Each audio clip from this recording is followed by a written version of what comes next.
Hello friends, welcome to my channel Shipra Basak Das Shipra fitness academy. আজকে আমি আপনাদের চট জলদি তৈরি করা একটা ব্রেকফাস্ট রেসিপি দেখাবো, যেটা কিন্তু full of antioxidant, full of protein এবং খুবই পুষ্টিকর একটা খাদ্য। তাহলে এটা আমরা কি করে বানাবো? প্রথমে আমরা কিছুটা কলা নিলাম, একটা পরিমাণ একটু কলা নিলাম, সেই কলাটাকে ভালো করে স্ম্যাশ করে নেব। দেখুন, আমি চামচা দিয়ে কিন্তু কলাটাকে স্ম্যাশ করে নিচ্ছি।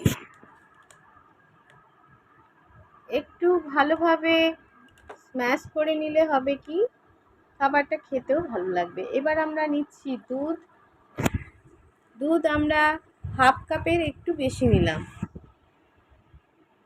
দুধ নিলাম।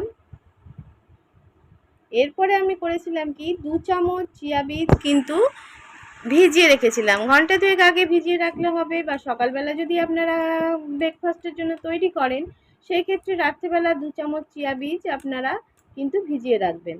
এরপর আমি ইনস্ট্যান্ট ওট 2 চামচ মতো নিয়ে নিয়েছি। এইবার দুধ যেটা নিয়েছিলাম সেটা কিন্তু উষ্ণ গরম হতে হবে, একটু উষ্ণ গরম হলে ভালো হয়। তাতে কি হয়, চটজলদি কিন্তু ওটসটা নরম হয়ে যাবে।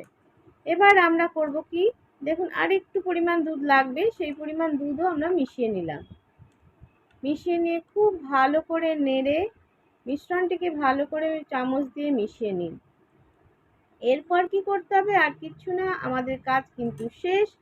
এর মধ্যে আমাদের একটা ঢাকা দিয়ে মোটামুটি আধ ঘন্টা রেখে দিন। খুব ইজি একটা ব্রেকফাস্ট চটজলদি তৈরি হয়ে যায়। দেখুন, যখন আমরা এটাকে খুলবো তখন কিন্তু আমাদের খাবার রেডি। খুব তাড়াতাড়ির মধ্যে কিন্তু এটা তৈরি হয়ে যাবে। এরপরে আমি করব, আমার কাছে কিছু পিনাট বাদাম, কিছু কিশমিশ ছিল, দিয়ে দিলাম। সেক্ষেত্রে আপনারা 2-4টে কাজু দিতেই পারেন। তাহলে কেমন লাগলো রেসিপি? ভালো লাগলে অবশ্যই লাইক, শেয়ার ও কমেন্ট করতে ভুলবেন না।